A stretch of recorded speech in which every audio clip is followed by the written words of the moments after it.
श्री राम जय राम जय जय राम। बोलिए गौरी गोपाल भगवान की।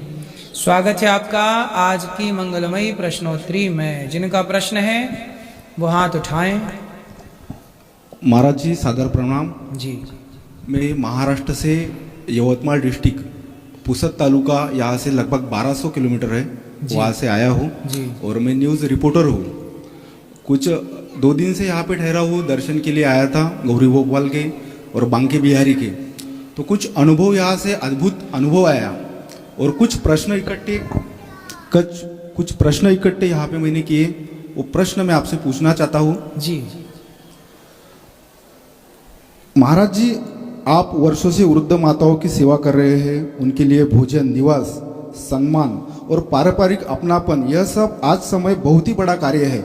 मैं आपसे जानना चाहूँगा इस सेवा की प्रेरणा आपको कहाँ से मिलती है, क्योंकि हमने ही यहाँ पे उनका कुछ इंटरव्यू लिया और देखा कि आपके प्रति उनका आदर। आप क्या बोलना चाहेंगे? हमें प्रेरणा मिली, देखिए समाज में कुछ माँओं को हमने रोते देखा, परेशान देखा, तो हमें लगा कि हम इनके आंसू पहुंचने में क्या कर सकते हैं। देखो, कोई रो रहा है, उसके संग हम भी बैठ के रोने लग जाएं। रोते को देखकर रो देना बड़ी बात नहीं है, पर रोते को देख करके उसके दुख में सहभागी बन करके उसके दुख को दूर कर देना बड़ी बात है। तो मुझे लगा कि किसी के आंसू देख करके हम क्या करें कि हम उनके आंसू पहुंचने में सहभागी बने। तो हमने उन माँओं के आंसू पहुंचने का एक प्रयास किया। कैसे पहुंचे जाएं? बच्चों ने घर से निकाल दिया, अब वो बेसहारा हो गई। तो मुझे लगा कि इनके आंसू तब पहुंचे जाएंगे जब इन्हें सहारा मिलेगा। इनके आंसू तब ठीक ठीक से पहुंचे जाएंगे जब इनको पेट भर भोजन मिलेगा। भाई, रास्ते चलते आप किसी के आंसू पहुंच दें अपने रूमाल से, ये बड़ी बात नहीं है। उसकी आंखों में आंसू ही ना आए ऐसी व्यवस्था आप कर दें, ये बड़ी बात है। तो गौरी गोपाल में ऐसी व्यवस्था हमने उन माँओं के आंसू देख कर की कि इनके आंसू सदा के लिए कैसे दूर हों। तब फिर ये गौरी गोपाल आश्रम बनाने की प्रेरणा उन माँओं के आंसुओं से मिली और हमें लगा कि हम किस तरह उन माँओं की सेवा कर सकते हैं। तो वही जो तब भाव था वो आज इस साकार रूप में आपको गौरी गोपाल के रूप में दिखाई पड़ रहा है। हम उसके बाद हम गौशाला ही गए, वहाँ का भी अद्भुत नज़ारा जो है उससे एक प्रश्न उपस्थित हमने किया है। महाराज जी, आप अपने गौ सेवा और अन्नदान को केवल धार्मिक कर्म नहीं बल्कि सामाजिक आंदोलन के रूप में आपने खड़ा किया है। हजारों लोग प्रतिदिन अन्न प्राप्त हो रहा है, गौ माताओं की सेवा निरंतर चल रही है। क्या आप मानते हैं सेवा ही सबसे बड़ी साधना है? एक ही संकल्प, एक ही नारा, सेवा ही है धर्म हमारा।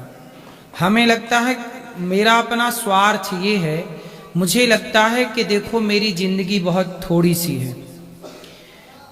बकरा, एक बार मैं बैठा बैठा सोच रहा था कि बकरा मरता है ना तो उसका चमड़ा काम आ जाता है ढोलक तबले में। ऊंट मरता है तो ऊंट का चमड़ा भी जूते बेल्ट बैग बनाने में काम आता है। एक दिन मैंने सोचा कि मैं मरूंगा तो मेरा चमड़ा किस काम आएगा, मेरे चमड़ा का तो जूता भी नहीं बनेगा किसी के पाँव का। तब मुझे लगा कि मैं मरने के बाद तो काम नहीं आ सकता, जीते जी काम आऊं।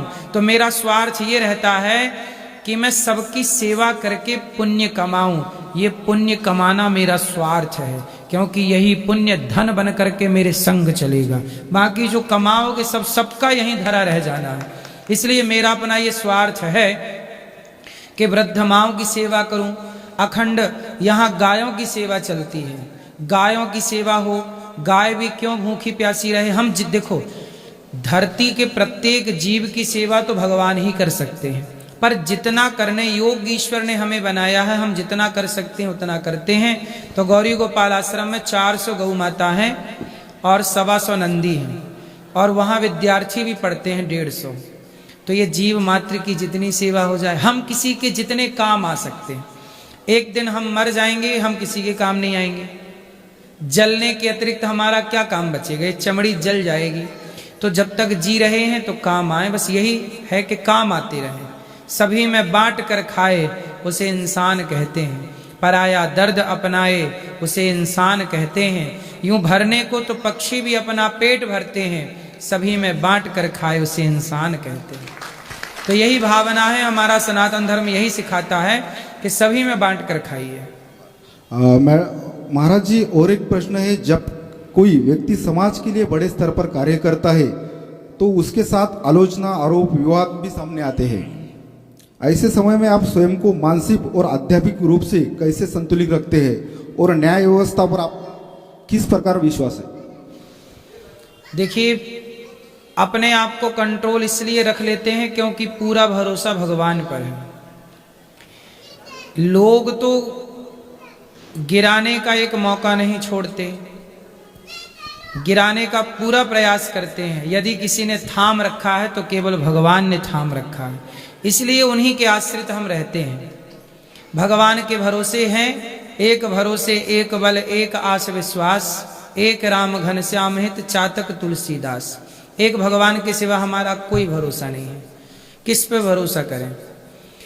एक बार एक व्यक्ति मर गए और वो शमशान गए, लोग ले गए कंधे पे, और जब उन्हें चिता पे रखा, अपने लोग जब आग लगाने लग गए, तभी उस मुर्दे को एहसास हुआ कि किसी ने मेरा हाथ थाम लिया। उसने आँख खोली और देखा तो भगवान थे। तो मुर्दा, उसकी अंतरात्मा रो पड़ी। तो भगवान बोले, अब तो मैं आ गया, अब क्यों रोता है? तब उस मुर्दे की अंतरात्मा ने कहा कि प्रभु, जिस समाज के लिए, जिस परिवार के लिए मैं जी जान लगा के काम करता रहा, वो मुझे शमशान छोड़ने के लिए आई है, और जिसे 2 पल भी याद ना किया वो मुझे लेने के लिए आया है। काश मैं आपके ही आश्रित रहता तो कम से कम आपसे नजरें तो मिला पाता। आपका मैं धन्यवाद कैसे करूं कि आप मुझे लेने आए हैं, जिन्हें मैंने कभी याद नहीं किया, और जिन्हें याद करता रहा वो आग लगाने के लिए तैयार है। तो ये दुनिया का हाल है। इसलिए ये दास अनिरुद्ध भगवान के आश्रित था, है, रहेगा, और उन्हीं के बल से गौरी गोपाल में इतनी सेवाएं कोई मैं और आप थोड़ी कर सकते हैं, भगवान ही तो करते हैं। उन्होंने ही बल दे रखा है, उन्होंने ताकत दे रखी है, उन्हीं का बल है। इसलिए पूरी आपने देखा होगा भारत की नेशनल मीडिया, सब नहीं, मैं सबको नहीं बोल रहा हूं, विषय पे आराम है जी,